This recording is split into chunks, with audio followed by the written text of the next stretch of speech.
Come one, come all to a live edition of Casual Friday on a Thursday. I am Mensa. That is XJ to my left or right, depending on your perspective. But that's not quite important. What's important today is that we're here to talk about our New York Knicks and their current Eastern Conference semifinal series against the Indiana Plates. I'm sorry, I mean the Indiana Frauds. I'm sorry, I mean the Indiana Pacers. We are up 2-0 right now, and I'm feeling great. We haven't gotten some great news with OG Anunoby or Jalen Brunson, but we will discuss all of that. But before we discuss all of that, I would just like to give if you guys listen to Power 105 with the Breakfast Club, there is Charlemagne likes to give people the donkey of the day. I would like to give Reggie Miller the donkey of the year because he thought that he was some boogeyman. He was going to come into Madison Square Garden because he did one of these at some point. And if you're listening, I'm gesturing the choke thing that he did to Spike Lee and scored 8 points in 9 seconds and had a great moment in the series that he ended up losing. And overall had a losing record in the Garden, but we were supposed to be afraid of him. So I thought that he came out, embarrassed himself, did a terrible job at on TNT. I'm very glad I was able to do the playback and talk over him because he sucks. And he also sucks like his Indiana Pacers. It's actually really great that it's me and XJ starting off here because I know XJ has a ton more respect for the Indiana Pacers, which I respect. I just don't have an ounce of it in my body for that bum ass team. So XJ, I'll actually kick it off to you. How are you feeling? Where's your mind at over the first two games? And I guess we can go into the third and fourth, games 3 and game 4. But over the first two games, how'd you feel about the Knicks performance and the Pacers performance?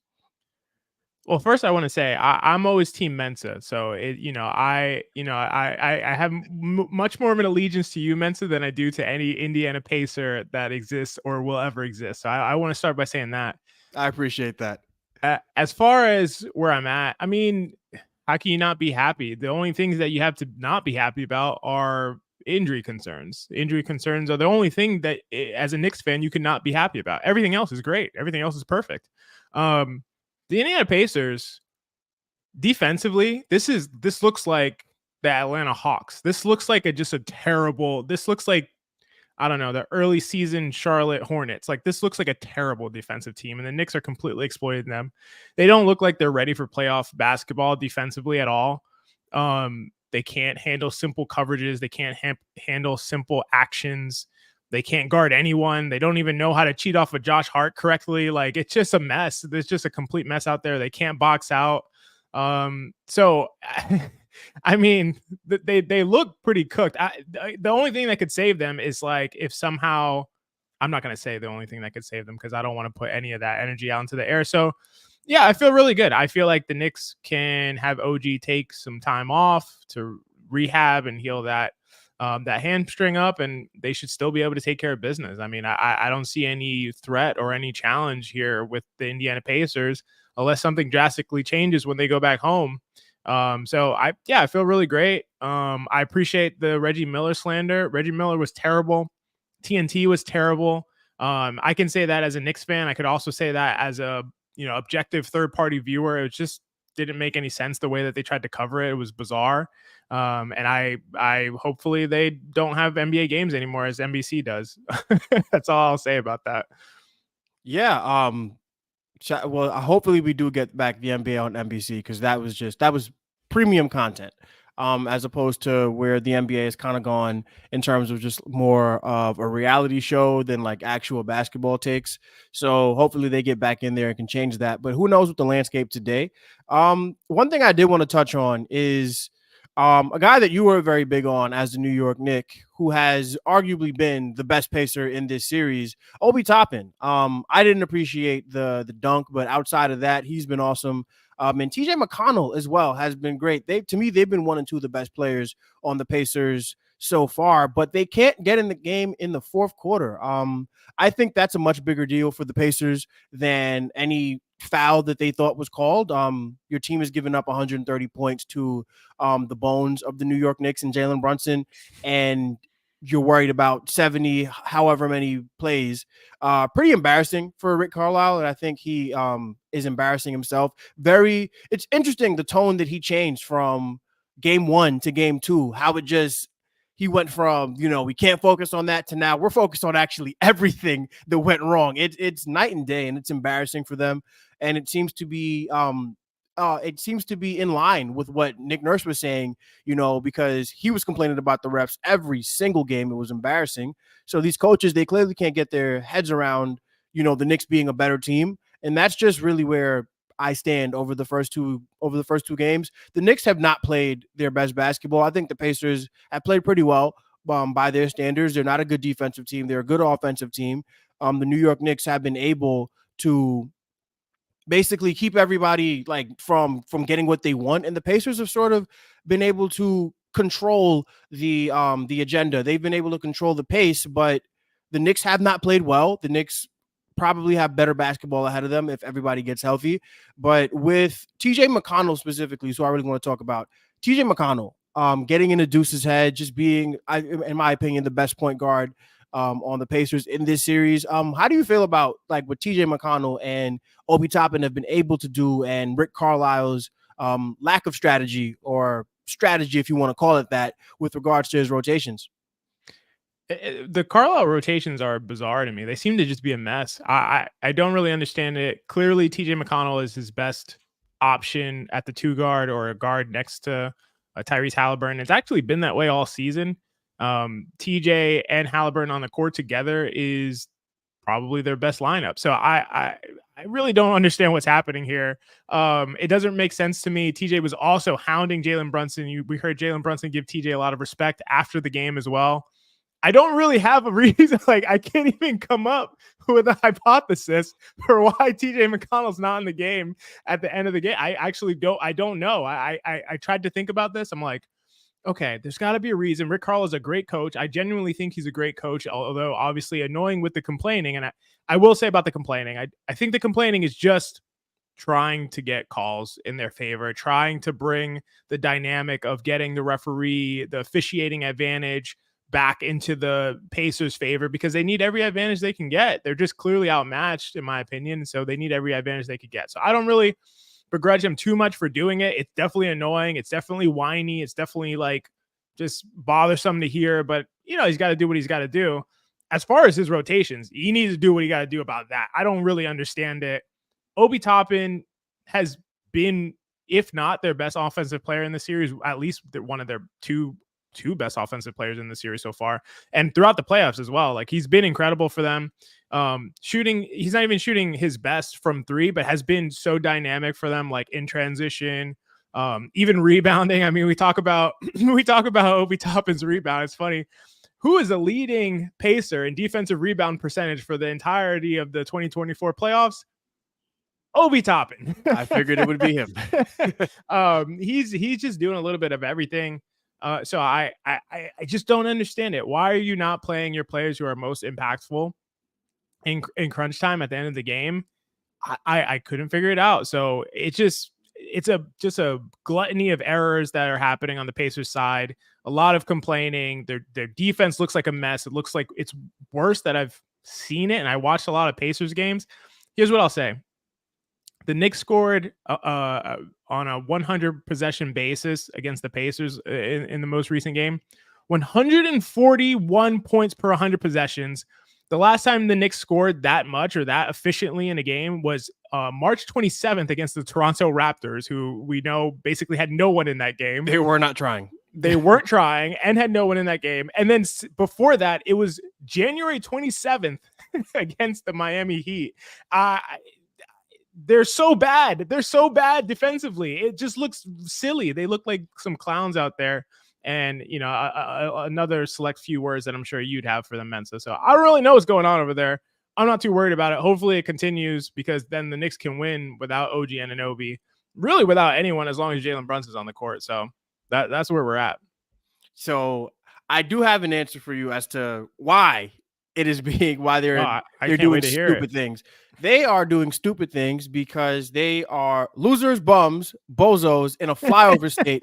And because nothing actually happens in Indiana, it's dulling their brains and they're really stupid and they suck. Why do they suck? Because they're the Indiana Pacers. And I have no respect for them. I have never had respect for them. And I'm still angry about 2013. So watching them cry and watching them complain and watching them bitch and moan and all the things it is soothing my soul. I feel my spirit uplifting every time they cry. So Indiana Pacers fans, please continue to cry. Rick Carlisle, please continue to cry. Why? Because the theme is they are not like us at all. And that brings me to our New York Knicks. While those guys continue to cry, and while guys like Obi Toppin and Obi Toppin and TJ McConnell cannot get in the game, there's one guy who can't get out the game, and his name is Josh Hart. XJ, you and I have been not the biggest. I want to say we haven't been the biggest Josh Hart guys over the course of the season. He has, over the course of this playoffs, become my favorite New York Knick. He just embodies everything that I want to see out of the Knick. I feel like he cares just as much as us fans do. XJ, how do you feel about the way Josh Hart has been performing, at least in the Pacers series? And just talk about, what his hustle has meant to you personally. Yeah, so I'm going to be honest, I find this like a little difficult to talk about. I mean, I have a lot of emotions when watching basketball. I don't really, though, have like an emotional response to some of the same things that others might have, which I totally respect and I appreciate it. For me, I'm a little bit robotic when I'm watching like the game. So I just Josh Hart as a player, I really, really, really like Josh Hart as a player. I want to just kind of harken back to when the Knicks traded for Josh Hart. Most people said, yeah, this is solid, is pretty good. Some people were like, why would we give up a first for this guy? I was like, I love it. I love Josh Hart. Watched them earlier in his career, watched them in Portland. Towards the end, he wasn't good in Portland, but earlier in his time in Portland, he was really good. And I just love him as a player. I knew the things that he brought, the edge, the toughness, the rebounding, the absurd rebounding, as we all know and have come to love. And his shooting can come and go. So I knew kind of the weaknesses and strengths of Josh Hart. I didn't expect him to be able to put it all together in the way that he has, especially in this playoff run. To be honest, like the biggest moment, I don't know if I said this on a podcast at this point or a stream or something, but the craziest moment, Josh Hart moment to me, and maybe this goes under the radar and most people don't think about this, but it was in the Philly series when he was guarding Buddy Hield, and he was probably on like his 43rd minute or something like that. And they ran Buddy Hield through all of these off-ball actions, trying to get Buddy Hield open for a three. Ran him like freaking Rip Hamilton, in 2003. He's running through all these screens. Josh Hart's on him. He stays with him step for step, flies around the court, stays with him, completely shuts off his water. And then I think he caused a turnover. Something happened at the end where I was just like, how is he doing this on his 43rd minute? I think he had just scored at the other end. I don't understand his cardio. I don't even understand it. Like, I don't know if it's all adrenaline. I have no idea what it is. It seems that's something that his will, his toughness, his stamina, those are things that are unteachable. I completely respect that about Josh Hart the most. I'm just saying, I don't have like an emotional reaction to it, but I love it about Josh Hart. And I also want to say I do love him as a player. I think that my issues with Josh Hart has been just like some of the drawbacks that come with having him on the court. To be honest, the last thing I want to say about Josh Hart, it's not happening in this series. None of the drawbacks are happening. We're getting all the pros and none of the cons of Josh Hart because they have no idea how to exploit the fact that he's not the most consistent, reliable shooter. And they've been putting Halliburton on him at times. Halliburton is an awful defender, a god-awful defender. Like, he is both not guarding. Let's go. What is he? Wait, what is he? What is Tyrese Halliburton? What is he? My God, is that Sean with the W's music? He heard the first time Halliburton was actually mentioned by me, and then suddenly Sean's here. I don't know what happened. I was in the rafters the whole time. I showed up like Sting. I'll just finish my Halliburton. Go ahead, sir. No, you're good. Sean with the W here. So I was just saying about Halliburton. He has been terrible defensively. So he's at times guarding Josh Hart. They're putting him on Hart. He's not helping off of Hart. He's supposed to be. He's not doing it. He's also not guarding Hart. So when he goes to close back out to Hart, he is like just, I don't know, fumbles over his steps. He goes the wrong way. He gives Josh Hart an open lane. And then trying to watch him box out for rebounds is like laughable. Like there was one play he had rotated and needed to box out Hartenstein, and Hartenstein like touched him. He ejected into like the third row, and Hartenstein got the rebound and a putback dunk. It was hilarious. I'm like, I don't remember Halliburton being this bad, but the whole Pacers defense is garbage, and Halliburton has been just god awful defensively. So that's what I'll say about that. Where do I begin? So I agree with you actually, and when you mention like Halliburton's defending is like there's defending, there's poor defending, and then there's Halliburton poor defending, and then there's whatever he's been doing in the first 2 games of the series. Yeah. Like, and honestly, I heard you guys talking about the Pacers and about their bums and bozos and clowns and hoes, and hoes is a general term. Like I will give Rick Carlisle a slight bit of grace because he knows that his team's defense is a 2-pack of ass, and he is probably drawing up any type of scheme possible to try to defend this team who is really down to like 6.5 players, and it works for about a half. And then they just lose all the defensive principles because defense starts with effort. And when you're not used to putting the effort as necessary to defend at a playoff level, you eventually won't rise to the occasion. You will sink to your level of training. And that's what they do every single game, especially in the fourth quarter. Some of those like that, I think DJ called it out. That whatever the trap they were doing in half court against Brunson, like the Knicks can't. It's awful, terrible. I showed up late. I'm sorry. I just came from Zach Nature's talent show. He ripped it, so shout out to him. But I could come in here and just like light people on fire, but I'm gonna be civil. I'm gonna be civil. And yeah, where you guys at? I guess we're still in the vibe check. I mean, look where we are. I just showed up, came in here like I own the place. What's going on? We were quickly just doing a recap of. I was just getting into like the Knicks recap of this series so far. The first 2 games, we already spoke about the confusing decisions that Tyrese Halliburton and his coach Rick Carlisle have been making, while T.J. McConnell hasn't been playing, Obi Toppin, and now we're touching on the Knicks. And I wanted to start with Josh Hart because while T.J. McConnell and Obi Toppin can't seem to play enough for the enough for the Pacers, Josh Hart can't get off the court. So I wanted to start with Josh Hart and just what he's done. I mean, Josh Hart, for all the good things that he's done in this series, I think what made him like a certified concrete like Don, a legend in this series, was telling Reggie Miller to his face that, hey, I don't know if you heard, but the Garden crowd is saying F you, and getting it caught on the live mic. That was fire. It's just a certain I don't give a fuck.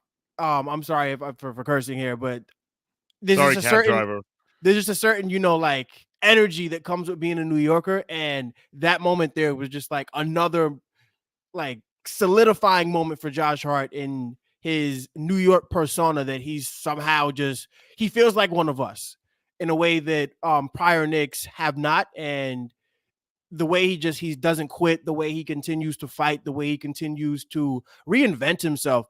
I called him Diet Jimmy Butler during the spring months of the regular season, when he was kind of just embracing who he was and not really worrying about the shooting. And now it's like he's Diet playoff Jimmy Butler. It's unbelievable. This guy he's turned himself into a second option on a team that absolutely needed it.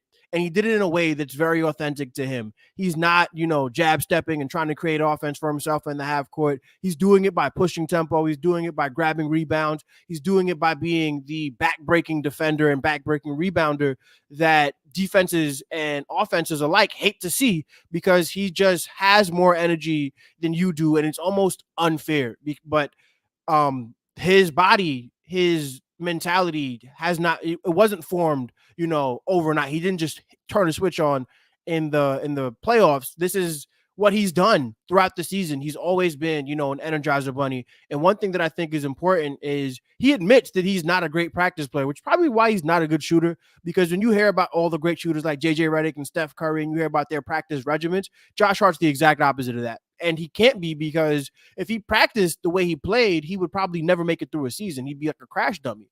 But he has truly saved his best for last. He's truly saved his best for last in the playoffs. And I think the Knicks, just as much as they're feeding off of Jalen Brunson, they're feeding off of Josh Hart in terms of his energy and his grit and his no quit. So it's really great that those two, I think, Jalen Brunson and Josh Hart, especially with DiVincenzo, all those guys coming from the same school, in terms of obviously college, coming from the same school of thought. They just have the same philosophy. And we're seeing the Knicks truly just outwill other teams, whether it was the Philadelphia 76ers and now the Indiana Pacers. We just want it more than everybody else. And to have a team that wants it more than everybody else, for this fan base who has been starved for 2 decades, it feels right. And that's just what I wanted to say about Josh Hart specifically, but obviously the rest of the team as well. Sean, your thoughts? Yeah, I mean, like, I wasn't the biggest fan of Josh Hart when he first got here either. It was more along the lines of, I felt like he was endearing himself to the fans, which was great. But I was like, yo, can you play basketball for this team? And then when I saw him and I was like, okay, this dude is shooting like 49% from three, even though he's like a career 32% three-point shooter. So that's going to come back down to earth. Like, how can he help us? And then watching Eric Spoelstra leave him wide the F open and him not taking those shots, I was just like, listen, if you're not like, I've told a story about me and Cedric getting in a shouting match at game 2 against the Heat last year. Cause I'm like, yo, if this dude's not going to shoot, he can't play. And as I like to say all the time, I don't care if you make a mistake, don't make the same mistakes. And he's not making the same mistakes this year, because there are some times where, you're like, he's not looking at the basket, but he's letting them fly from behind the arc. He's letting them, if you're going to leave me open, I'm going to keep shooting them. Period. End of story. So shout out to him. I would like to say one thing, and I don't know if you touched on this. Reginald Aloysius Miller has been riding our coattails for 30 fucking years. In today's era, we big up players that win championships, compete for championships. Reggie Miller has none of those, yet he is regarded as this god, this king of New York who's done all these things. And this dude made 1 NBA Finals in his life. This dude, I tweeted it earlier. And he lost it. He lost that NBA Finals. I tweeted it earlier. The New York Knicks have won the Eastern Conference twice in my life. Guess who they beat both times? Like, the way people want to feel about Reggie Miller is the way we actually feel about Michael Jordan. He's the boogeyman. He's a nemesis because we never beat him. But this dude has been riding. It's ridiculous. Like, this dude has done nothing except he had the luckiest 9 seconds of his life. And then he had 25 points in the full court and made a hand gesture a choking gesture, and then proceeded to drown in his own vomit the next 2 games and lose. Like, and for TNT, a national broadcast partner, to be like, you know what we're gonna do? We know Stan Van Gundy is great at game analysis. We know Brian Anderson is one of our better play-by-play guys. We are unnecessarily going to stick Reggie Miller in here on his day off so he can have main character syndrome for 2.5 hours. It is ridiculous. Like, when does this dude go away? Like, when does he go away? You know what? He might be going away soon because rumor has it Round Ball Rock might be coming back to your airwaves. If you know, you know. I just want to get that out there. I'm not going to bring that dude up anymore. He can go away. It is ridiculous. Last thing I'll say, I don't know why. What's this dude's name? I don't know why Rick Carlisle is like the amount of time he's putting together tapes, film to send to the NBA league office in Secaucus or New York or whatever. How about you just play TJ McConnell more? Just do that. How about don't score 18 points in a quarter? You had 73 points at half, and you ended off 121 against a team that had 5.5 NBA players. And you're talking about officiating? You're talking about officiating. And miss me with the small market bullshit. I'm sick and fucking tired of hearing small market teams whine and complain about no one ever cares about us. Like, I didn't see the San Antonio Spurs get the number 1 pick in the draft after winning 5 freaking championships. The top 3 seeds in the Western Conference are Oklahoma City, Minneapolis, and Denver. Other way around. Whatever. Who cares? Please. Every CBA, when they change the CBA, is to help small market teams. Every single time. Oh, the contracts are too long. We can't get out of it. We're stuck. 7 years is too long. Make them 5 years. Oh, now the contracts are too short. They go to free agency earlier. Oh, then no one wants to stay. No, free agents don't want to stay here. Here's a 5th year. That'll make them stay. Oh, but wait. What if I give them a 5th year? I don't want to pay them all that money. How about the Supermax? The Supermax will help you. There's more money for them to stay. Oh, wait a minute. I don't want to pay DeMarcus Cousins $250 million. This is no good. All these motherfuckers do is whine and complain when they don't get their way. If you don't think you can compete, leave. Move. Seattle is right there. Las Vegas is right there. There's probably a couple of cities. Nashville is right there. I'm tired of it. Please shut what I like to call the fuck up. Please. I literally watch my team. Yo, the idea that the NBA, that Adam Silver woke up this year and decided to start rigging shit for the Knicks is beyond the pale.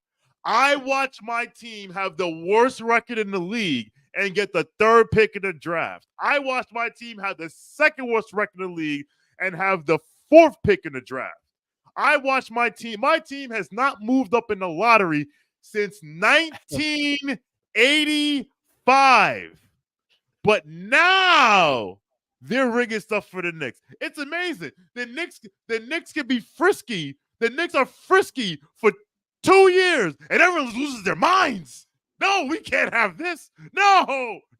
I'm used to the Knicks being bad. The Knicks should always be bad. The Knicks should never be good. Never is not a word that exists in sports. If you get too high or too low, you ain't been in the game long enough. And a lot of you people ain't been in the game long enough. I had to get that out. I apologize. Actually, I'm not sorry. I apologize to absolutely nobody because we said we won here on Casual Wednesday, Casual Thursday, Casual Friday. Let's go. Oh, man, that was wow. That was some immense. Those are great takes, brother. I came here for one reason and one reason only, and I've been saying this every single time I've been given a microphone since the New York Knicks have started to play the Pacers. It is to hate on the Pacers, and if we can throw hate to the rest of these small market podunk towns, I'm right there with you because every single time, like, it only happens in American sports. You go overseas and you're watching, different football matches. It's always the same great clubs because those are the guys who can pay everybody. Now the New York Knicks are not allowed to outmatch guys because of something that happened in 1996 where Shaq got $300 million and small market teams lost their mind. And then there was a lockout and all these different things. They throw their weight around so much, and there are more small market teams than there are big market teams. You can count the big market teams on 10 fingers and have fingers left over, because you got 2 in New York and you got 2 in LA. You also got the Bulls. You want to say Miami's a big market, cool, no problem. And that might be it. Maybe Boston, but not really. You know, like You can throw Boston, Philly in there. Boston, Philly, Chicago, Houston. After that, New York, LA, the Bay Area. After that, go. Who cares? Dallas is a big market. After that, go scratch. Okay, all right. So that might be, even if that's 10, there's still 20 other teams. It's not even 10. Saying? Like it's ridiculous for all the crying and complaining that they do. It's just like, come on, bro. Like, are the Oklahoma City fans crying right now? Are the Minnesota fans crying right now? How about the Indiana fans are definitely crying. But Denver, they just won a championship. Like, it's every year. And we are officially in the era of parity in the NBA. Since 2019, the Raptors won in 2019, the Lakers in 2020, the Milwaukee Bucks in 2021, the Golden State Warriors in 2022, and the Denver Nuggets in 2023. And if they lose, we will have a new champion for the 6th year in a row. It is now winning is now more accessible in the NBA than ever. So for them to make it about refs and all of these things is stupid. What it is your coach is a bozo, and he doesn't play TJ McConnell enough, and Obi Toppin doesn't play enough, and for some reason he's handcuffed to Aaron Nesmith and Aaron Nemhard. That has way more to do with it than any referees that you could have ever thought about. And also, your team can't play defense. You can't defend. You can't win a championship. So please do us all a favor and shut up. I think it's time that we get to the comments, because we have had so much time to yell at people, and we haven't even spoken about Jalen Brunson, but I'm sure he'll come up. So I think the first one we have here is a super chat. There we go, from Fargo Tufo. I'll read this one. Here we go. He says, thanks for keeping me company at the end of my shift. Go Casuals. Let's fucking go Knicks. Damn right. Because, and this is something that I tweeted about earlier, actually, is that we don't really need to rely, in 2024, we don't need to rely on Inside the NBA or any of these other big programs, because we got us. There is so much good content, and it's not just, Knicks Film School or whoever it is that you listen to in terms of Knicks content. There are also so many great content creators for all the other teams that we could just tap in with other fan bases and get the real scoop instead of having to listen to national idiots, right? So I'm happy that we could keep you company, and I hope that more people tap into these markets, because this is where it's really at right now. The business model is changing, and it's time for people like us to have a bigger voice, because right now, a lot of these guys don't even watch games.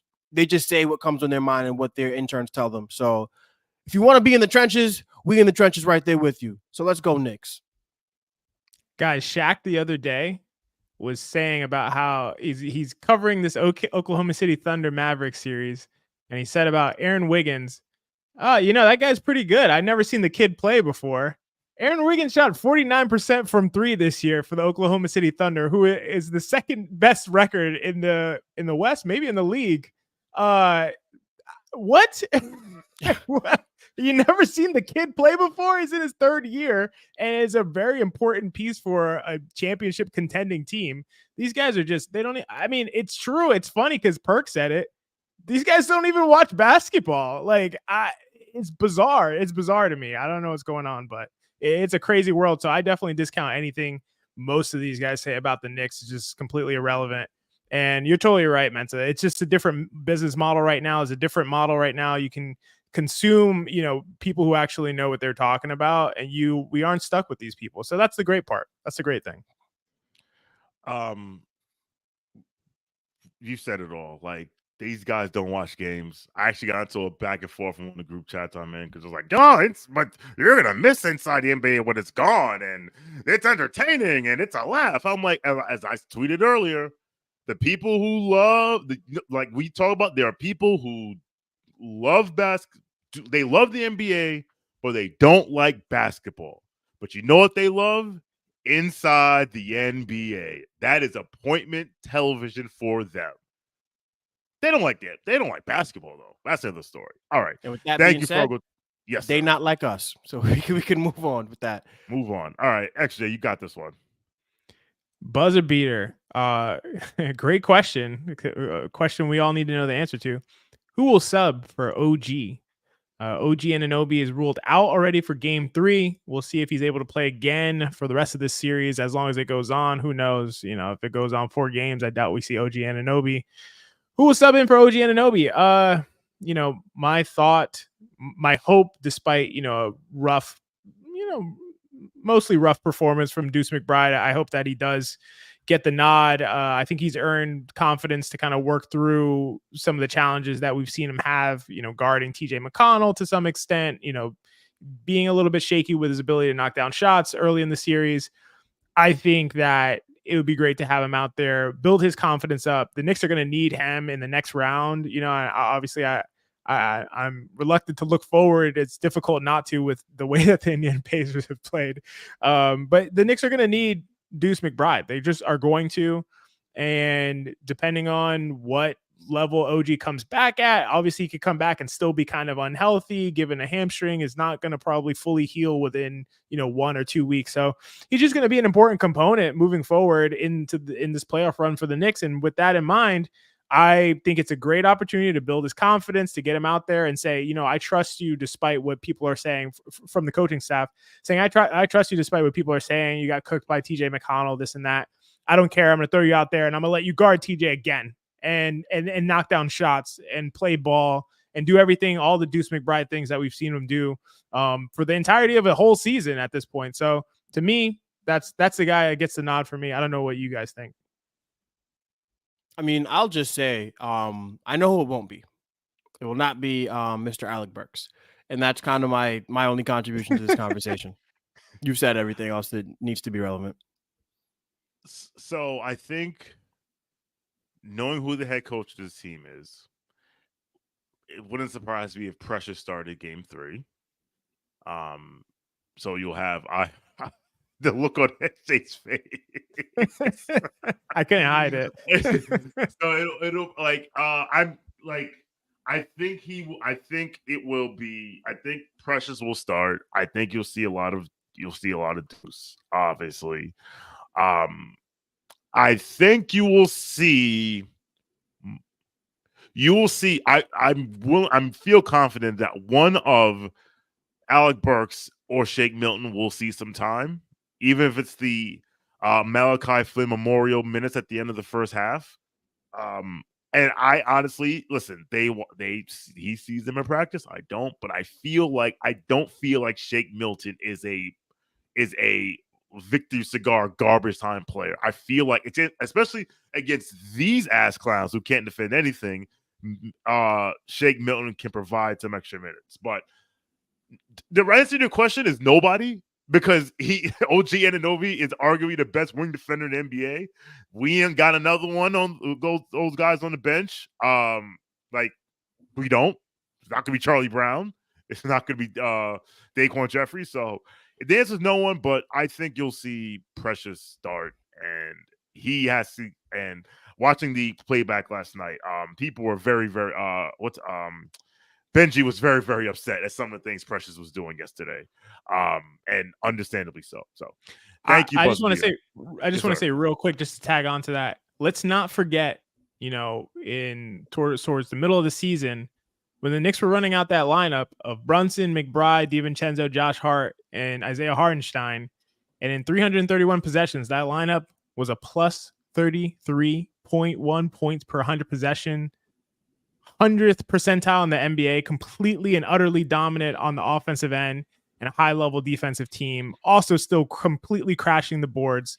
That lineup was absurd for a very large sample size. So let's not forget that. Hopefully, Tibbs is watching this and jog his memory. So that's what I'm looking forward to. But to be honest, Sean, I think you might be right, despite what I just said. Okay, the East is big. It is big. All right. Thank you, Buzzer Beater. Next comment, I'll read this one. It's from Fargo 24 again. Why won't Carlisle play TJ more? So DJ alluded to this. DJ Zula alluded to this. I think on the timeline or in the campus chat. I'm sorry, I'm old. I forget shit. More minutes doesn't necessarily always mean more increased production. I think we always think like, oh, well, if this guy plays, well, he does this when he plays 20 minutes. So if you play 40 minutes, he'll double it. I think that is probably what Carlisle is thinking. That along the lines of, I gotta play my superstar point guard. Because if you put in TJ McConnell and they lose the game, it's gonna be, why the hell is TJ McConnell playing over Tyrese Halliburton? Real quick, TJ wouldn't play over Halliburton. He'd play over Nembhard. Yeah. So that was going to be my next thing. I was like, you can play him with Halliburton. However, TJ has been cooking when he has the ball in his hands, and if you play them together, they're taking the ball out of his hands, and now he's a catch and shoot shooter. Now, I do see here, because I was getting angry at why the hell Deuce McBride is not sagging off of TJ McConnell, because I remember TJ McConnell used to not be able to hit the broad side of a barn from three, which is why he's been a backup his whole career. But he's actually shooting 41% from three this year and shot 44% last year. I don't know what his catch and shoot numbers are. Maybe if I find some time, I'll look them up while you guys are talking. But I think you may not be getting the best of TJ McConnell if you're playing him next to Hallie. And I did see them play together a bit during the game, during these first two games. But I think during crunch time, do you want to relegate TJ McConnell to just a spot-up shooter on offense? Because, like I said, Hallie's going to have the ball in his hand. Fair point. Fair point. See, we actually do bring like analysis and just shit talking these teams all the goddamn time. You know. Well, I'm only here to talk shit. I'm not here to analyze a damn thing. I will talk gas shit. But I thought about this and I saw DJ said, I was like, you know what, that kind of makes sense. So, is anyone have any of the reasons why TJ don't play more? I have one. Oh, you can go ahead. You go, Mensa. Oh, so my reason is that Rick Carlisle is a cheeseburger who coaches basketball in a flyover state, and his team sucks. And because his team sucks, he has downgraded himself to an ass clown of a coach. That's my answer. That's probably the most accurate answer we're gonna get here, Mensa. So I think that's true. And it's right. I hate the Pacers so much. I love the hate. I love the hate. I don't even know if I could go into what I should have went first. Yes, you did. Yeah. No, go ahead. And now here comes a much more nuanced take. No, I don't have an answer. That's what I'm saying. That might be the answer. All I was gonna say is that in almost 500 possessions, which is the number of possessions that you start to say this is a substantial sample size, TJ McConnell and Tyrese Halliburton together on the court for the Pacers this year are in the 99th percentile in net rating, plus 15.3 in 461 possessions. The offense is elite, 131 points per 100 possessions. The effective field goal percentage is elite, 62% effective field goal percentage. They don't turn the ball over, 11% turnover percentage. The defense is very solid, 115 points per 100 possessions defensively, which is amazing for the Indiana Pacers. We've seen the defense that they bring to the court. I don't have the reason. It's got to be what you said, Mensa. That's got to be the answer. Cheeseburger brain. Oh, all right. I'm gonna look up his catch and shoot numbers. We'll go to the next comment. Mensa, you can read it. All right. Philip Spatola, thanks for the comment, my friend. What are the odds we can get Precious with Hart shooting coach for a week and turn him into another 3-point expert? I just slim to none, my friend. Shooting is about rhythm. It's about repetition. And that's why Josh Hart's so inconsistent as a shooter. I don't think Precious, when he practices, is worried about shooting. Maybe in an off season, I used to make the joke about Precious that whatever he used to work out, whatever he used to do in the off season, he'd bring to training camp. And his coaches would say, yeah, don't ever do that shit again. So hopefully he can get some catch and shooting going. And maybe by next season, if he's still in the Knicks, because he's a restricted free agent this summer, they'll probably bring him back. He's been pretty valuable for us. And I don't think he's going to get many other contract offers, but I would put the odds as slim to none. Thanks, Philip. Yeah, I don't think Josh Hart shooting coach is gonna be able to save Precious' shot. I think Josh Hart has something else that Precious doesn't have. I don't know what it is, but it's not gonna change Precious's 27% shooting from three over the last 2 years. I will say, for some reason, Precious did shoot 36% from three with, in his second season with Toronto over a reasonable amount of shot attempts. He was taking 3.4 threes per 100 or per 75 possessions and shot 36%. So it's in there somewhere.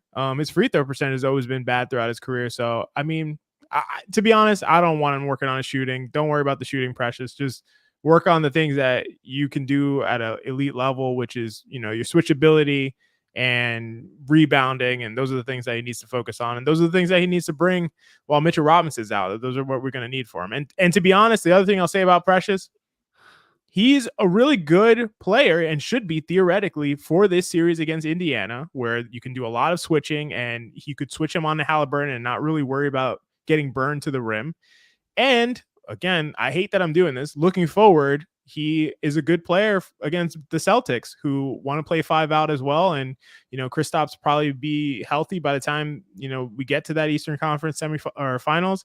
And Precious is a good piece there to be able to switch onto guys like Jaylen Brown, Jason Tatum, and not get completely bullied and taken advantage of. So I think Precious has some value. So we're going to need him as well. Yeah. If Precious could shoot, he wouldn't be a Knick because he wouldn't have been the throw-in into RJ and OG and IQ trade. I think he shoots 25%. So guess what? Put up 8, get 2. I'll take. Now, yeah. I listen.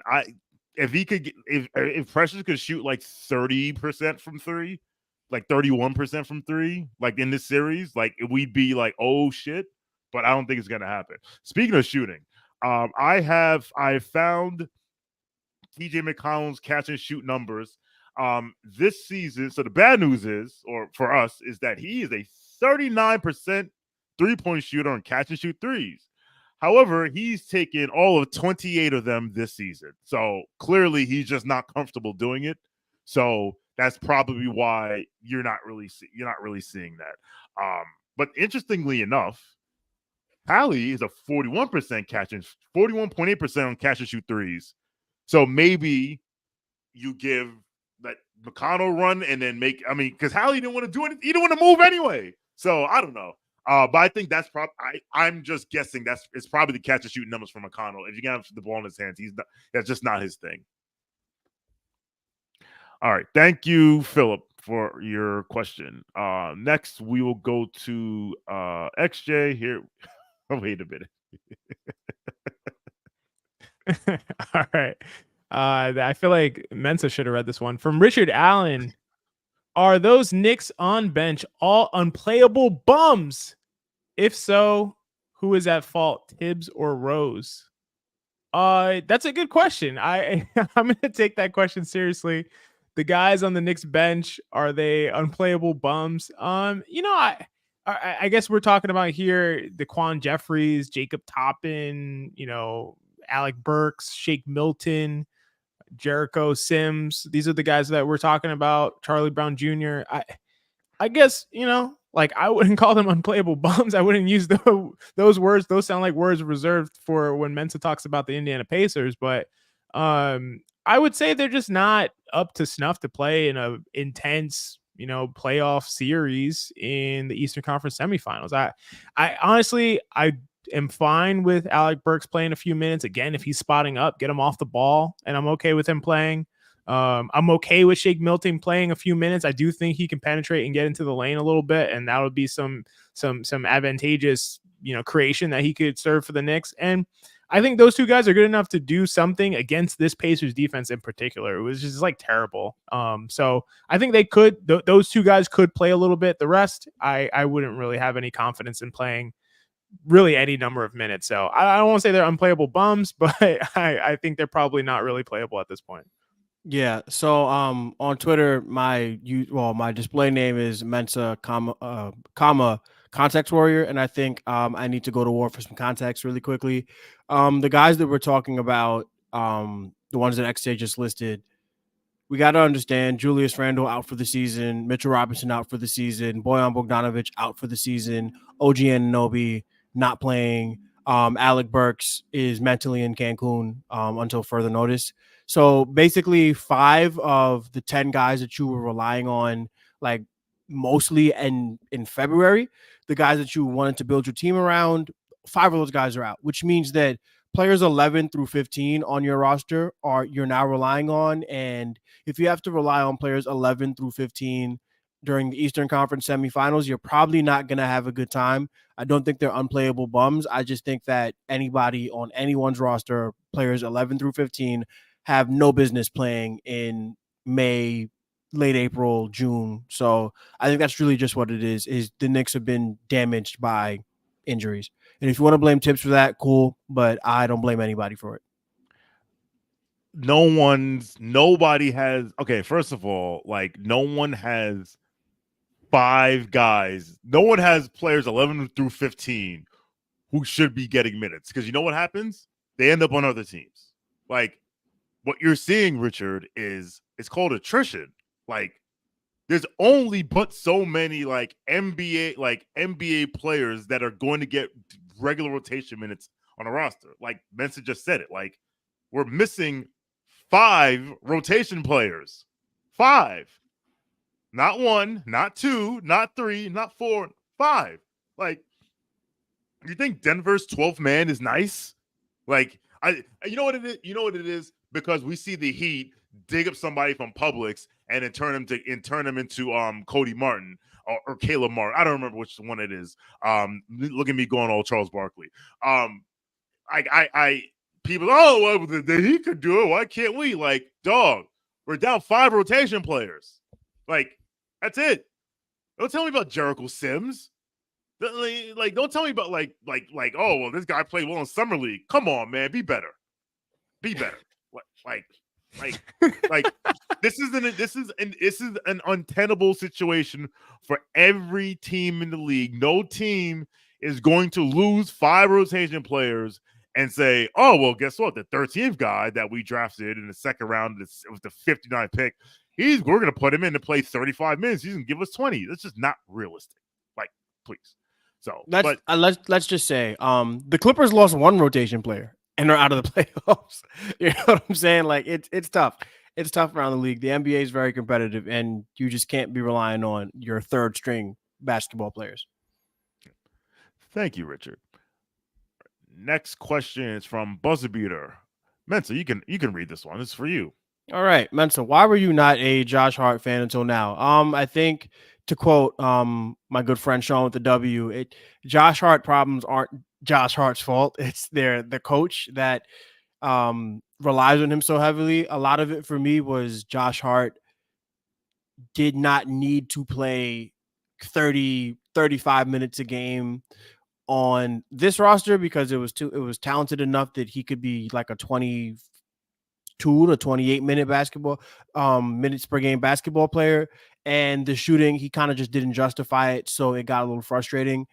But since he's been hitting shots, since he's been playing more freely, since he has just been a complete warrior for this team and has taken so much like garbage that comes his way in terms of other guys aren't hurt, so you got to step up. Josh Hart's playing 48 minutes a night indefinitely, and I would put the chance at above 90% that at the start of next season, Josh Hart is coming off the bench.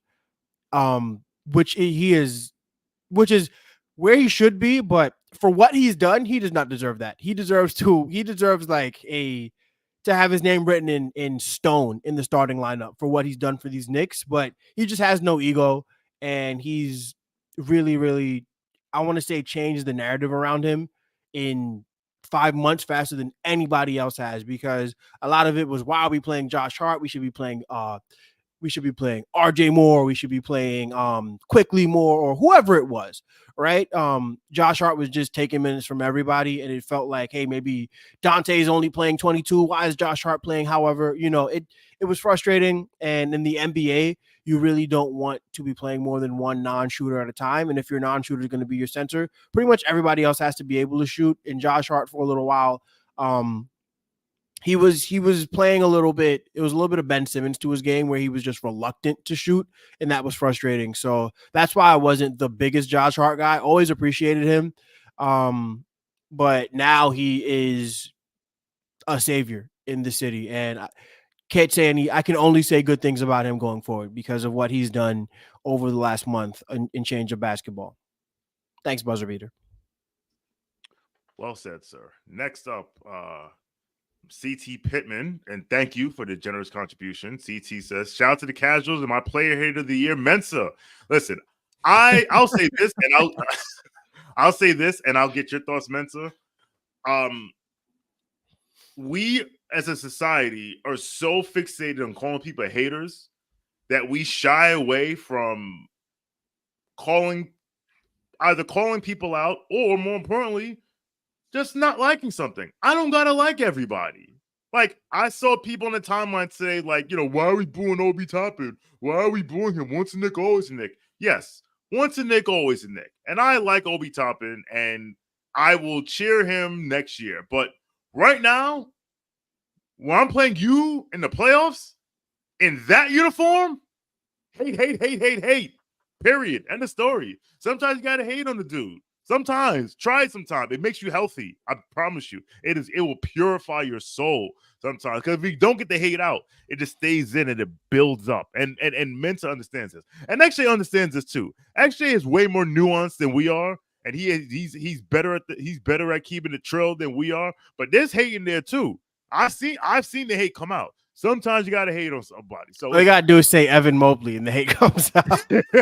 That bum ass. No, I'm just. Excuse me. First of all, his name is Evan Garnett. Let's get that right. Very gotta be clear. Who had like 6 points more than I did in Game 7, but he had rebounds. All right, well, he had rebounds. Like, well, that's nice. Don't draft number 3, but that's neither here nor there. That's hate. That is absolute hate. All right. Speaking of hate, XJ, I think you should read this next comment.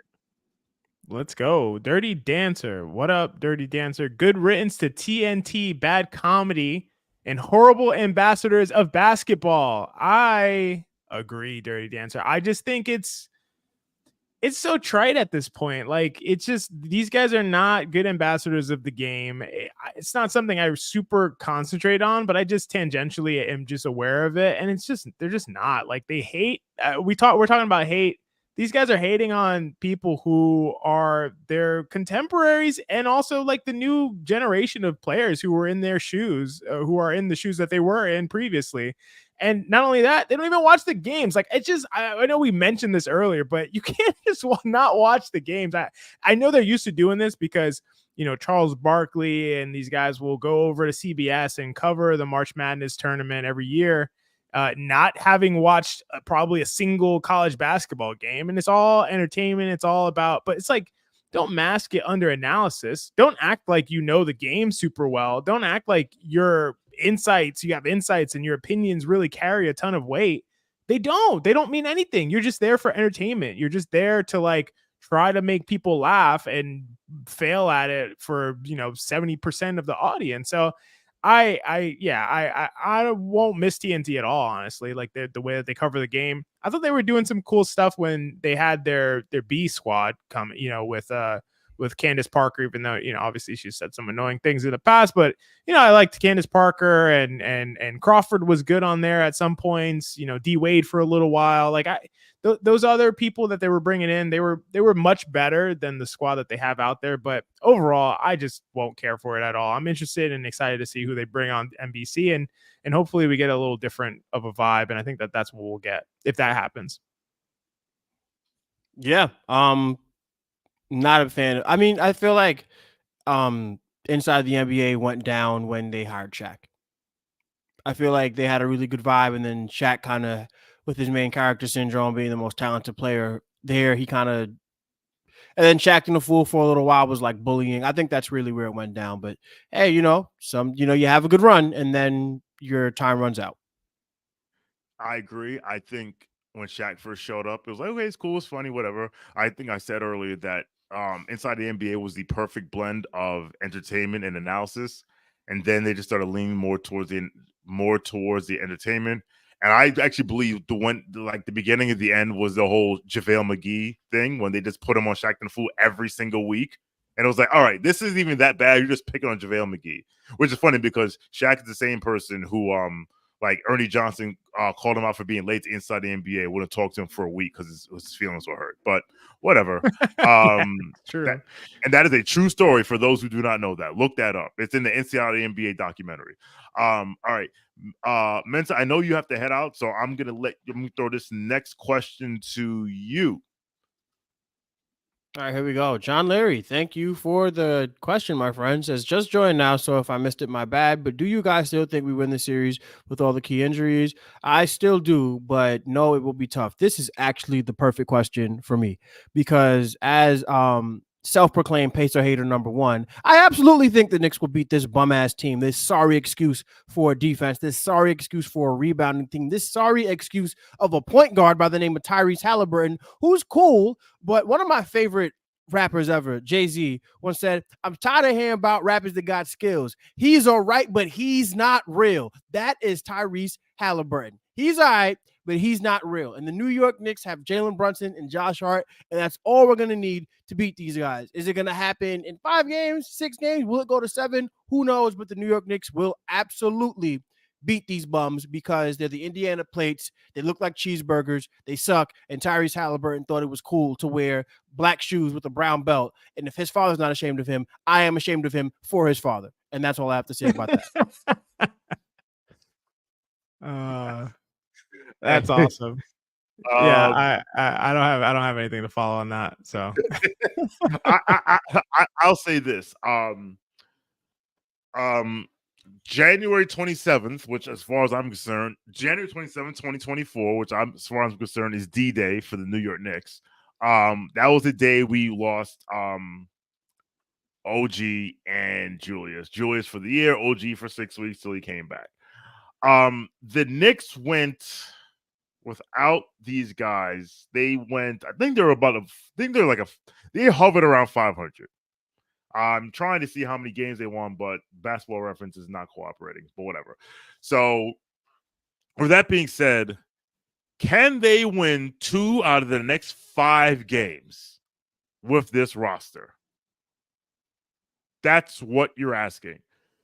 Now, of course, if they do it in Game 7, it'll be great. Also, it'll be terrifying because that means we're in Game 7 after having a 2-0 lead, but just ask yourself, can the Knicks with these, I'm going to be nice and say 7 guys because I think Tibbs will find a religion and play someone, Burks or Milton, whatever. Can the Knicks win 2 out of the next 5 games? And if you think they can win 2 out of 5, which is a 40% clip, then you think they win this series. It will be tough. Honestly, Game 3 is like if they win Game 3, then we're high and dry. Like we can flush Game 4 down the drain as far as I'm concerned. But yeah, so we'll see. Thank you, John. All right, this is another one from Richard. You'll see why this question's up. He says, we don't get top talent because don't Knicks make money whether we win or not. Small market teams don't say they get the talent like San Antonio. Draft is rigged. Now, this is one of a series of tweets Richard Allen was doing in chat. I just want to say this. I'm sick and fucking tired of hearing people say the draft is rigged. I'm tired of it. David Aldridge, I remember once on the Tony Kornheiser show years ago, it was like the draft lottery was coming up, and Tony and everyone at the show was like, oh, the draft is rigged. They're going to rig it for this team, da-da-da. And David Aldridge went on a rant, and he's like, yo, every year people say the draft is fixed. But you know something? You can if every single year, in fact, the draft lottery is coming, I believe it's this Sunday. You could come up with a reason why the lottery be fixed for every single team in the lottery, and it's feasible. You could say it's fixed for this team because they have Trae Young. The Hawks because they have Trae Young. It's fixed for the Raptors because they want them to bounce back because they have Scotty Barnes. It's like you can make a reason every team every year for the draft to be fixed. That if you honestly believe that the NBA is rigged, stop watching. But you know why you watch? Because there is an uncertainty of an outcome, and it's deep down You may want to say it's fixed, but deep down, you know it's not. Please, stop saying it's fixed, or it's rigged. They stop. Please stop. Respectfully, stop. You're smarter than that. We're smarter than that. I just had to get that off my chest. I don't know if anyone has to say about that, but we can move on. Nah, I got nothing to add on that. You got it, Sean.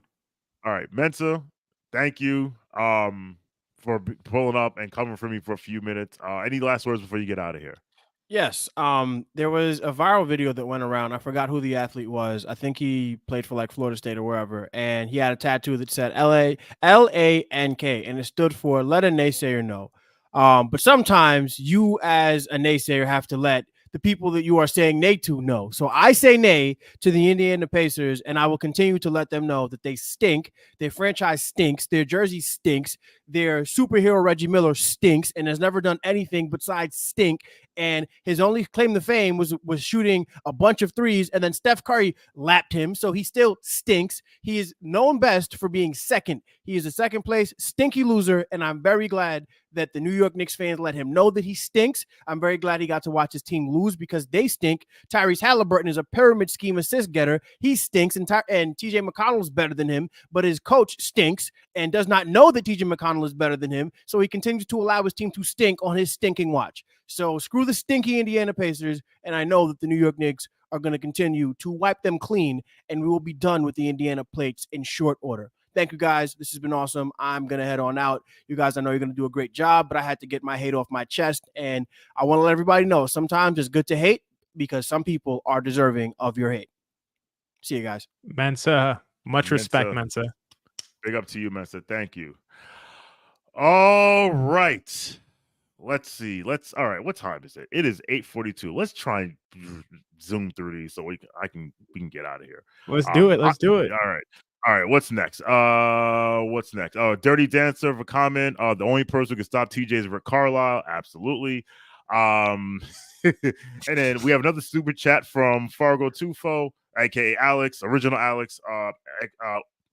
Actually, we can just alternate back and forth until the end. Yeah. Let's do it. So I almost called Fargo TJ. Alex says, I would play TJ over Hallie or make Hallie a spot up shooter. Yeah, that's something we kind of touched on. I think Sean worked his way to that opinion, sort of that opinion as well. And that's kind of what I think too. I mean, I wouldn't necessarily say Halliburton would be a spot up shooter, but I would say he can be off ball and kind of attack, be a secondary attacker where TJ McConnell was able to get into the paint and create a lot of havoc. And Halliburton wide open from three, no matter how poorly he's played, at parts during this playoff season, he's going to make open threes. So yeah, I generally agree with that. Not the play TJ over Hallie part, but making Hallie off ball, I like it. Yeah, we talked about that earlier. That's something they should consider because Brunson is going to cook Nembhard or Neesmith every single time without fail. Hi, Jay Williams. Next, from comment from Phil Spatola. What happens first at Game 3? Game 3, Jericho Sims or Burks minutes? I think it will be Burks minutes. Because I think Tibbs will get his 48 minutes of rim protection between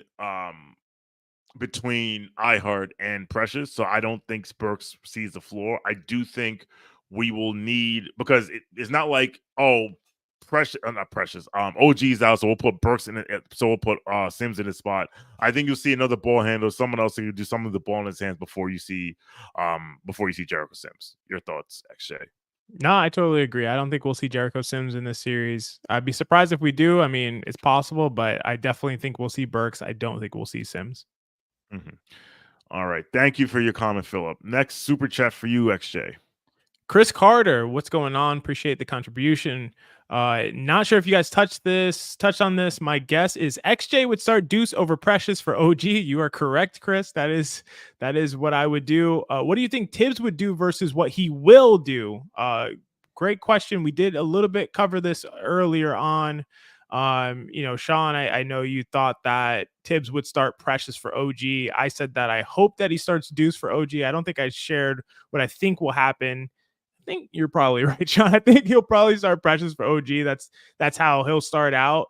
We'll see how it goes. To me, it's just like I would want to keep the offense out there as high octane as possible and difficult to guard as possible, because the Pacers have shown they can't do anything with it. That they can't guard a well-oiled offense that has any semblance of, on-ball and off-ball actions. And when the Knicks have, the court spaced out like the way that they have had when they had Deuce McBride on the court, I don't think the Pacers can do anything with that kind of offense. So, we'll at the same time, they're probably not going to be able to keep Precious off the boards either. So it'll probably be successful either way. But yeah, I do think they'll probably go Precious if I had to guess.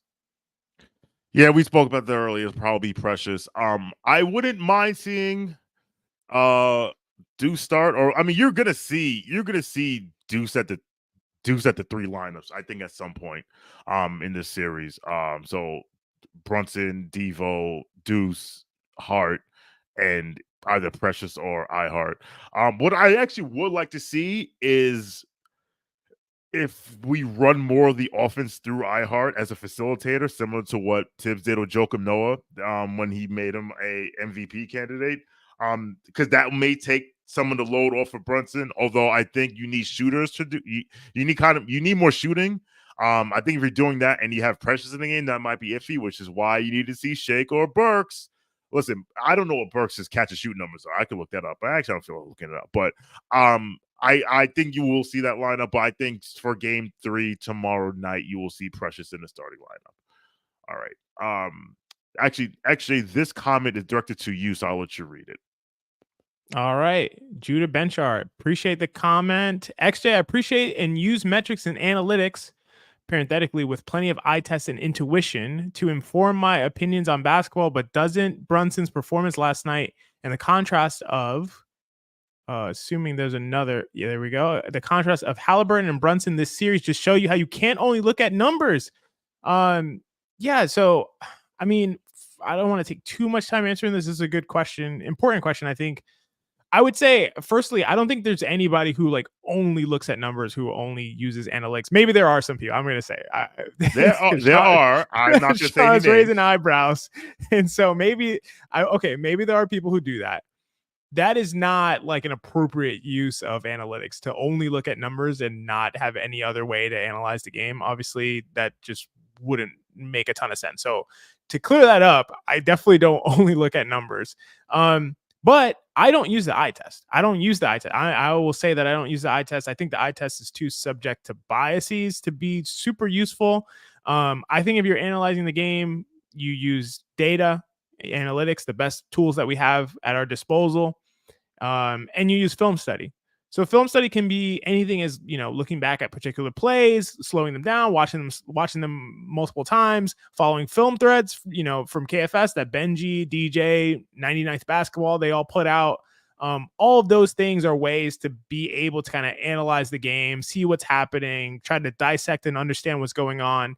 And data and statistics are just, this is just a way to chronicle the events that are happening and take kind of like this big, just raw, huge number of events that are transpiring and then crunch them into like just data points that allow you to really understand what is happening on a larger scale. So that's what I would say. I would say I never would just only look at numbers.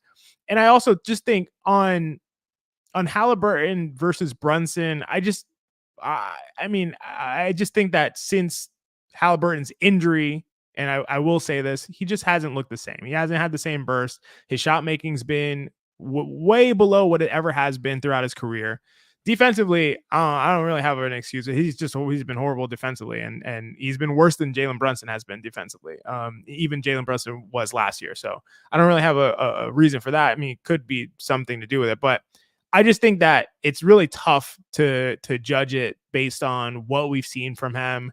And I don't think it's like a reasonable time to make the comparison. I think what you do over the course of a full season is how you compare guys. Whereas I know maybe Sean may disagree with this, and maybe a lot of people may disagree with it. I know people look at the playoffs as like, okay, now it's time to see like who you are and what happens in the highest leverage situations. But I just think that, I look over a larger sample to kind of determine what I think the actual level of a player is. And part of the reason is that when you look at what players do, including in crunch time, including in the playoffs, the larger the sample gets, the more that what they do starts to approximate what their actual averages are. So it's really interesting. We'll see guys and be like, oh, this guy's such a clutch player. This guy does amazing in the crunch time. But that typically is only over a small sample. Once you start to expand the sample and it starts to get larger and larger, it starts to creep towards what their actual normal averages are. And I'll kind of stop there. But the last thing I'll say about it is we see this, like, and a good example of this is in baseball. Derek Jeter always had this idea that he was like this mythical playoff, great player and rose to the occasion and didn't, pressure didn't faze him. But we look at his career stats in the playoffs. He played essentially a full regular season worth of games in the playoffs, and all of his averages are his career averages. Like, he had 200 hits in the playoffs over 158 games or whatever it was, batted about like 305. Everything, all of his averages are just his career averages. And I think that's what happens in basketball even more than baseball. Is the more that you play, the larger the sample gets, the more that people just approximate who they actually are. And, you get good luck and bad luck in short sample sizes. And that's what we see a lot of the time. So that's my perspective. But I will say, just the larger response to this comment is, I would never say anyone should only look at numbers. I don't think that that's a good way to analyze basketball at all. Quick question for you that I have a comment. So when you say you don't use the eye test, but you look at film, what is the difference? Because obviously you're not relying on data, but like you're watching them play, and what you're discerning them doing is going into your analysis. So can you clarify the difference between the eye test and film study? Yeah, it's a good question. So I guess I'm making the distinction here. When I say I don't do the eye test to me means, I just watched a game, or I watched like 15 games, and I just say, like, my feeling was that X, Y, and Z happened, and I just believe that's true. Like, I wouldn't do that. Like, I would have to say, I think this is what happened. Let me go back and check. So, like, let me see the film. Okay, I thought that, Obi Toppin was a really bad defender because I've seen a couple of plays. He got blown by, his guy scores. And that could be a bias. It could just be like, man, that frustrated me so much. I have an emotional response to it. And so I just say, this guy's a bad defender. He's so annoying. Whenever he's on the court, these bad things happen defensively. But if I go back and watch the film, I might say, yeah, he got blown by those 2 times, but wow, he was really solid in that possession. It was pretty quiet. Like, nothing happened. It wasn't really explosive. It was just like, he made the right rotation. He stood in front of his guy. His guy got rid of the ball, and he played good defense. That's not something you're going to notice from the eye test. You're not going to just like watch a game and be like, I remember, Obi Toppin played solid defense on like 15 of 17 possessions. Like, nobody's going to think of that. And it's just because it's impossible to take in that much information and that much data, so to speak, and then come up with really accurate precision, like, projections of what actually happened. So for that reason, I call that the eye test. I'm just watching games and I'm just telling you what happened. I'm telling you who's good and who's bad. I wouldn't do that, but I would watch film and say, oh, okay, this guy does this more often, more consistently. Here's his technique. Here's his effort level. Here's like the impact that he's having on the game. Okay, I said this guy is great at rebounding, but like, guys are playing off of him. What's the difference there in terms of like the cost benefit analysis? So to me, you have to factor all of that stuff in, and that's the difference between like eye test and film study. And that's the way I describe it anyway. That makes sense. So one point you made about the playoffs, and we had that discussion about how, people think the playoffs are different, and like something like that ain't gonna happen in the playoffs because the playoffs are different. I do believe the playoffs are different, but I believe it for a different reason than most people believe it. Like, most people say that ain't gonna work in the playoffs. They can't tell you why. They just think because it's the playoffs. It's like, well, and as I learned as growing up in school, the reason is never because. The reason the playoffs are different is because you are playing the same team over and over again, and it's at some point that team will figure out what you like to do, and they will try to take it away. And either they will succeed at it or they won't. And if they succeed at it, it's like, okay, we know you like to only go right. We're not letting you go right. We're going to overload this side. Now what? And then if a player can't adjust, that's why the playoffs are different. Or the player says, all right, you're taking that away from me. Like, for example, Jalen Brunson against the Sixers. They're like, you know what? We know length bothers you, so we're going to throw Nick Batum and Kelly Oubre and all these long defenders at you to try and throw you off. And Jalen Brunson was like, all right, I need to figure something out. That's why I believe the playoffs are different. But with that being said, I agree 100% with XJ that like it's also a short sample size. So don't tell me this guy is if he did this for 82 games and he did that for 5, I'm more likely going to look at the 82 games unless, and this is what you said, you look at film and it's like, oh, they don't let him do the thing he wants to do in the regular season. And for Hallie to come bring everything full circle, I believe Halliburton is good enough and their offense is prolific enough so that when they're playing Charlotte or Portland or even a middle of the pack team like Atlanta can't guard a freaking anything. Chicago, whatever. And it's or like let's take Chicago. Chicago's coming to Indiana. It's their third game in 4 nights. They came in at 4 a.m. It's a back-to-back. They didn't really have time to prepare. They're gonna have that advantage. But now when Tom Thibodeau got to sit for 3 days to figure out to cook something up and say, all right, you're gonna do this, I'm gonna do that, you're gonna do this, I'm gonna do that. That's where you'll see I don't want to say the cream rises to the top. So I'm curious to see how Tyrese Halliburton, and that's the thing I've always said about Halliburton. Like, I want to see him do it in the playoffs because the playoffs are designed to make you play left-handed if you're a right-handed player, figuratively, and right-handed if you're a left-handed player. So just want to say that. There's actually Jude actually had one quick follow-up to you, XJ. It is right here. He says, XJ, I hear you, but clearly there's an attitude difference between the two. You still go of Hallie's injury, but he went off the first half and was all good. Then Brunson comes out, clearly hobbled, and he takes over. I think XJ, Judah believes that you are shooting bail for Halliburton and not for Brunson. I think so. I will let you respond. I'll let you respond to that. Yeah, that's fine. I mean, I understand the perspective here. I just want to say, like, it's not like all the players are not the same, right? Like, if it was that Halliburton's injury is affecting him differently than Brunson's injury, it could be a lot of reasons, right? It could be because Brunson's more durable and can play better through injury, which should definitely go in his favor. It could be because the injury type is different, such that it affects different parts of their games.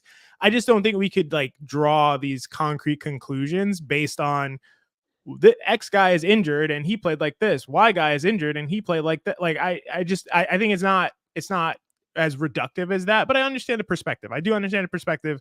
I understand it's like he's injured, but he's still playing super well. He's injured and he's like falling off a cliff. I totally understand that, and I understand why people would feel like that. So I don't really have a problem with it. But I will just say, to me, I agree with a ton of what you were saying, Sean, and as far as like the actual difference between the playoffs and the regular season, and being able to game plan for a player and being able to play to that person's weaknesses. I think that NBA teams do that on a regular basis through the regular season.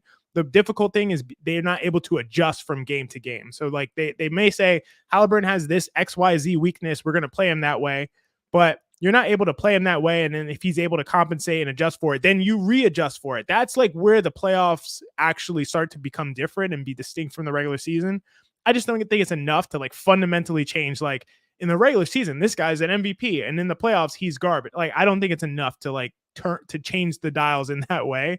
And so that's why, to me, a more likely causal explanation would be injury related stuff. And I just think that just seems more likely. So that's really my perspective on it. Well said. But appreciate the thoughts, Judah. Yeah, it was a really good conversation. Yeah, and I'll say this, Judah. We absolutely we may disagree, but I always say if everyone in the room is thinking the same thing, no one is thinking. So we absolutely welcome discourse and people who think differently than we do. That makes us smarter. Unless you say things that are just stupid, and then we're just going to ignore you. And you didn't say anything stupid, so we won't ignore you. But some people do. I'm not going to name any names. All right, we got 2 stupid chats in the comment. We're going to wrap this up. Go ahead, XJ. Grinding for good. Much appreciation, respect, and gratitude for KFS team. Keep up the good work. Grinding for good. Really appreciate the contribution, the kind words. Thank you so much for your support, for hanging here with us. for just hearing us like chop it up and just like talk ball, because that's what we love to do. So thank you so much for your support. We really appreciate that. Appreciate it, grinding for good. And next one from our man Kev Words. Appreciate the contribution, my man. Super producer extraordinaire on the ones and twos for many of John's post-game shows. Gang, always great analysis and immaculate vibes from the casual crew. We appreciate that so much. We appreciate the contribution. And listen, man, we're just out here, listen, I got a 9 to 5, XJ got a 9 to 5, Messi got a 9 to 5. We're just here we're just here living a dream. We get to talk basketball. We get to talk basketball for a living in front of now 1,182 people on YouTube and Twitter.com. Now called X. Well, Mama called him Twitter. I'm gonna call it Twitter, but appreciate it. All right. Last comment of the evening. This is from Dirty Dancer, who we appreciate for moderating a lot of the foolishness that goes on in the chat almost every night on YouTube for all our live streams. So appreciate you. He says, "There's a weird inferiority complex with this fan base in Halley. We got our guy. Who cares about media narratives?" All right. Would you like to go first, or would you like to me go? Actually, I will yield to you first, and then I'll yield to you first. I mean, this is I don't have a ton to say on this point. I totally hear where Dirty Dancer's coming from. It's like the media, but I guess it's like I can see both sides of it.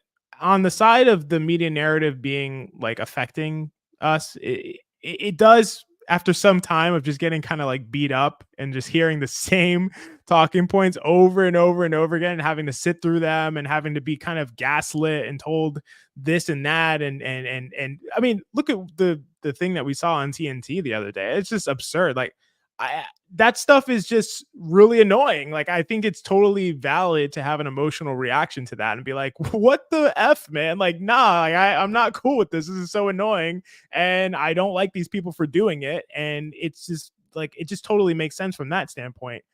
And at the same time, I do also understand where it's like, we're trying to win a championship. We're trying to have the most successful team that we have.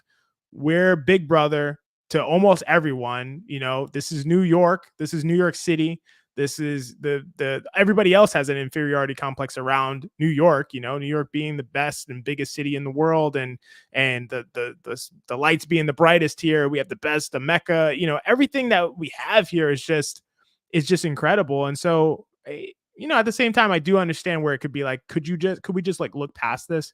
But also, people are humans and they have emotions. So I just see it both ways. I could kind of understand both perspectives, but I don't think there's any problem to me when people get upset about kind of media narratives. I think specifically as it relates to Halliburton, I'll say for you, Dirty Dancer, I do think it's like a little much with the Halliburton specific thing. I don't care about him. Like I like Halliburton as a player. I think he's a really fun player. I like up-tempo offense. Steve Nash is one of my favorite players ever. Not that he's on Steve Nash's level, but that type of basketball where you're pushing the pace, you're getting it up ahead, you're swinging the ball, everything's going in motion. I just really enjoy that style of basketball. So I like him as a player, but as a person, I don't care. Like, I don't have any feelings towards him. I don't like him. I don't dislike him. It's just whatever. He's just neutral to me. He has bad fashion and he's cheesy, like whatever. Like, there's a lot of people like that. I just don't care. But that's my perspective. But yeah, I could kind of see all the perspectives involved. What I'll say is this. I don't know him as a person, so I'll never judge him as a person. I'll literally judge him as a basketball player and the things that he does that are related to basketball. What got under my skin of Halliburton originally was when he leaned into the Knicks for clicks, LOL Knicks stuff. That game when we played Sacramento his rookie year and they won, and then he posted the Kermit drinking tea meme like, "Oh, you made a mistake. We should have drafted me," knowing full well he didn't want to be a Knick. And I was like, okay, you're leaning into this. All right, whatever. With that being said, we've all worked at a job where you know how good you are as an employee. You're a really good employee.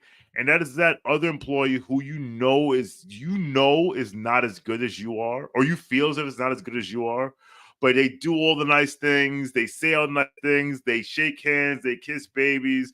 The bosses love them, but they're not pulling what you think their weight is. And that's going to just wear on you. Now, I'm not going to say that Tyrese Halliburton is not as good as Jalen Brunson. What I will say is that we are human beings, and we have a player in Jalen Brunson who we know to be really good at basketball. And when you're constantly told this player is not as good as this other guy for things that seem to be superficial, because listen, counting stats are counting stats. Like counting stats, having lots of counting stats don't make you good or bad. But when the people tell you, no, he can't be as good as this guy because he gets 12 assists a game. This guy's the next Steve Nash. This guy's the next Chris Paul. And you say, well, I don't think he's the next Chris Paul because he's nowhere as good run in the half court as Chris Paul is. And it's like, but he gets 12 assists a game. It's going to bother you. And then you know what? And then while media narratives don't matter, you know when they do matter? When it comes time for All-Star voting, and your guy has no chance because All-Star voting is controlled by casuals, and casuals fall for media narratives. And guess what? Media narratives don't just affect how fans look at things, but they affect how media looks at things. And guess what? All-Star, All-NBA, all those awards, they can take money out of people's pockets. And like, this is our guy, and we want our guy to be as acknowledged as everyone as other guys are, and we just can't see why. And I also think that there are accomplishments that you will see your guy make that most people get, that most players will get will get kudos for, that your guy is not getting, that you see the other guy get. And this is not even just a Hallie and Brunson conversation. This is like, I got people out there who still think this team don't need Julius Randle. It's like, are you watching the same sport I'm watching? But whatever. So that's why, I don't let media narratives bother me, but I just want to see my guy get the respect that we feel he deserves. And I'm not, and particularly when it comes to Jalen Brunson, I think that for someone who's been disrespected his whole life, it will just be nice to see how that, like to see him get his due. And it'll be interesting when Jalen Brunson is a top 5 MVP candidate in Vegas for the odds next year. So that's why. I don't like, for me, I'm not gonna say it's an inferiority complex, but it's like, you just can't keep pissing on my leg and telling me it's raining. Like, we're smarter than that. We are a very, very smart fan base. So that's all. Thank you very much, everyone, for pulling up. Thank you for the super chats. Thank you for the questions, the doubts, the Sean, comments. we got one more super chat that slipped. Oh, I didn't even see CT it. Pittman. Yes, CT Pittman. Let me get up here. Go ahead, XJ. CT Pittman, appreciate the contribution, man. How do you feel about a potential Celtics matchup? I think they are frauds, like how they're getting clapped by the Cavs right now. That I don't even know what the score is of this game. Wow. Okay. Ooh, that's a lot to a little. A I meant to bet on 19-point this game. Woo. What do you think, Sean? You go first. Okay, first, I said on Hoop Spaces today, I think the Cavs can get one because Boston always has one unserious game in them, right? So, with that being said, how do I feel about a potential Celtics matchup? If we don't have a healthy OG Anunoby, I don't feel good, because what we said all season was, and the reason why we felt like we had a chance against Boston is like, if we have Julius, OG, Mitch, and Hart, we can help slow down the firepower of the Boston offense. Particularly with OG, he's somebody that we could put on Tatum or Brown, right? Now with him gone, that's going to be tough. So, and like I said, the best case scenario is that OG has a grade 1 sprain and he misses 10 days and we get him back sometime in the Celtics series. But realistically, and you know I love to pick the Knicks when I can, I don't think a starting lineup of Devo, Brunson, Precious, Josh Hart, and Josh Hart. I don't know if they're beating that team, as unserious as they are, 4 times out of 7.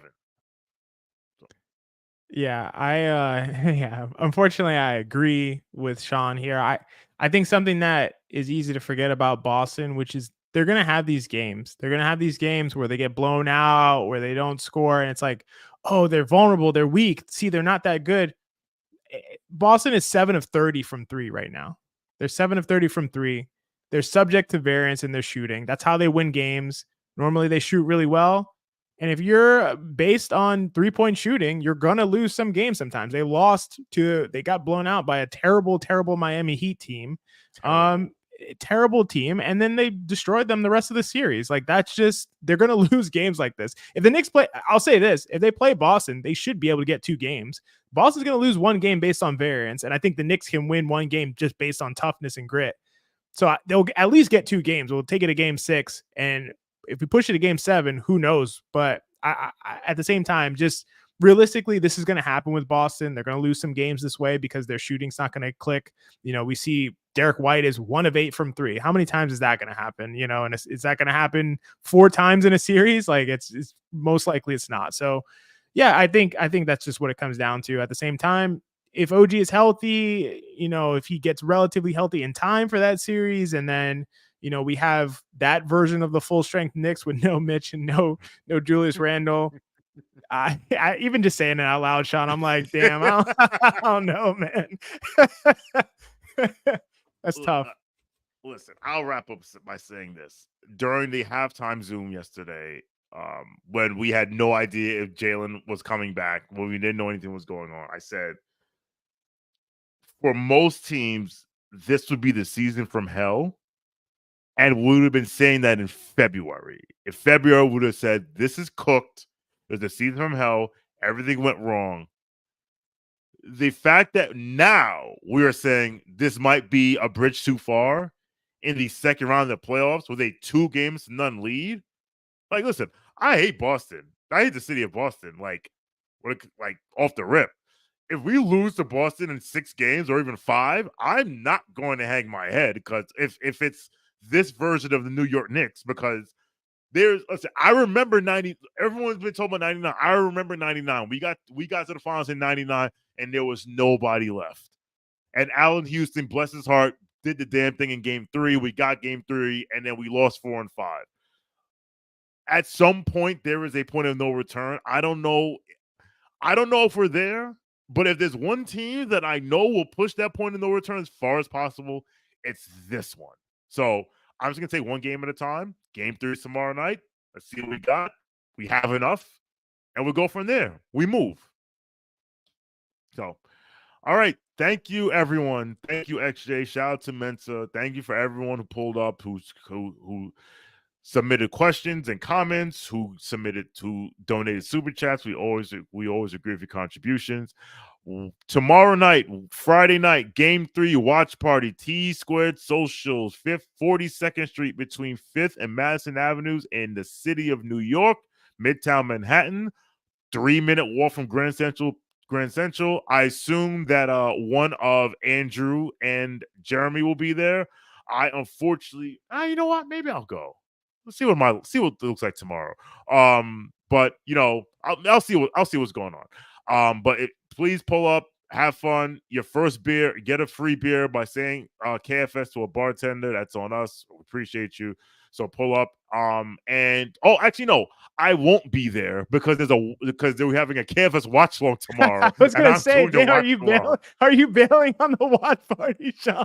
I will be at the watch party. I will be at the KFS watch along. I believe it's me, you, and John. No, it's me. It's me, John, and DJ. I believe it's me, you, and DJ. It's me, you, and DJ. Yeah. I'm tired. I need to go to bed. Let's go. Let's go. Oh, yes. Pull up on playback or on YouTube. We'll be there. I got to figure out what I'm drinking tomorrow because it's probably going to be one. Like, honestly, all the ghosts are going to come back from the 90s for me tomorrow. But we'll see. Well, listen, on the bright side, I believe that's the ESPN game, which means Reggie Miller will be nowhere in the building, at least on television. At least I won't have to hear his silly voice. So, for XJ, for Mensa, I'm Sean for W. Thank you for watching. Thank you for listening. Knicks Nation, let's ride.